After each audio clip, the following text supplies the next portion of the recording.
जिंदगी में पहले कुछ बन जाओ, कोई आंतरिक मुकाम हासिल कर लो, फिर तुम्हें समझ में आएगा ना रिश्ता किससे बनाना है। अब रिश्ता बना लिए 26 की उम्र में ही। तुम्हारा लक्ष्य हो सकता है जिंदगी में ऊंचे उठना, जिससे तुमने रिश्ता बना लिया उसे ना उठने से कोई मतलब है, ना बढ़ने से कोई मतलब है, उसे बस फैलने से मतलब है। तुम ऊपर उठना चाहते हो, वो फैलना चाहता है। और अब तुम ऊपर उठ रहे हो, तुम्हें काहे को उठने देगा? और वो फैल चुका है, तुमसे आधा वजन ही है, ऐसे पकड़ेगा खींच लेगा नीचे। और फिर रो रहे हो। अब रो सिर्फ इसलिए रहे हो क्योंकि वो 26-28 में तुम्हें इतनी जोर की काम वासना की खुजली उठी थी कि तुमसे रहा नहीं गया, फेरे ले आए।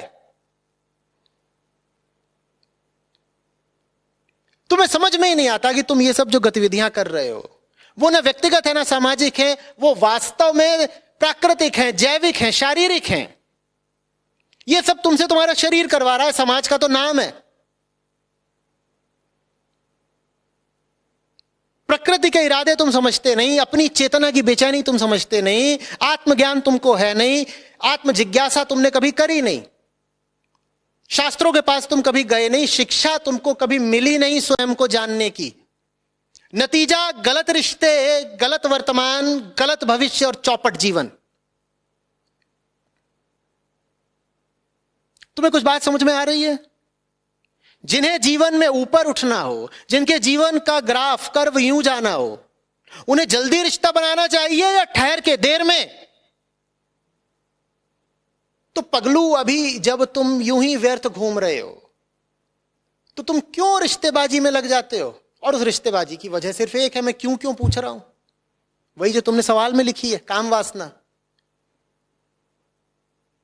तुम और बातें 100 बोल दो, बोलो नहीं काम वासना नहीं थी, हम अकेला अनुभव करते थे। अकेला अनुभव करते थे तो कोई दोस्त बना लेते, जाके बैडमिंटन खेलने लगते, क्रिकेट की टीम में घुस जाते, अकेलापन नहीं रहता, 11 होते। या अकेलापन सिर्फ विपरीत लिंगी के साथ ही मिटता है? कौन सा अकेलापन है? ये बात अकेलेपन की नहीं है, इसमें तो मामला दूसरा है।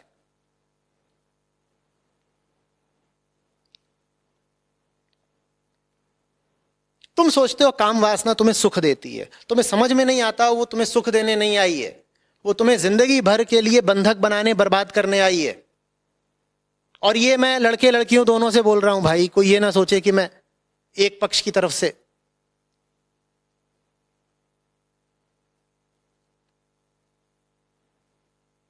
तुम्हें लगता वाह मजा आ गया, लाइन दे दी उसने। अरे तुझे लाइन नहीं दे दी है, सेंटेंस लिख दिया है, मृत्युदंड। जब किसी को मृत्युदंड दिया जाता है, जानते हो क्या लिखता है जज? To be hang till death. अब ये लटकेगा जब तक मरेगा नहीं। हर कामुक आदमी की यही दशा है, वो लटका ही हुआ है जब तक मरेगा नहीं। तुम्हें लगता है वाह मजा आ गया, मैंने आंख मारी, उधर से भी आंख आ गई मर के। ये जो मरी हुई आंख है, ये न जाने क्या क्या मारेगी तुम्हारा। अब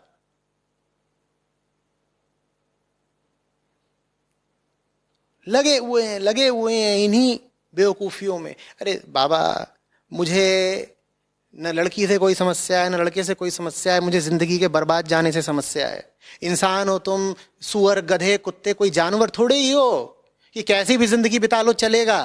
तुम्हारा अधिकार है एक ऊंचे जीवन पर, और तुम अपने उस अधिकार से खुद को ही वंचित किए दे रहे हो। मैं इसलिए तुमको कह रहा हूं, मैं कोई नैतिकतावादी नहीं हूं कि मुझे काम से, सेक्स से या प्रकृति से यूं ही कोई नफरत है। जाओ जितना सेक्स करना है करो, मेरी बला से।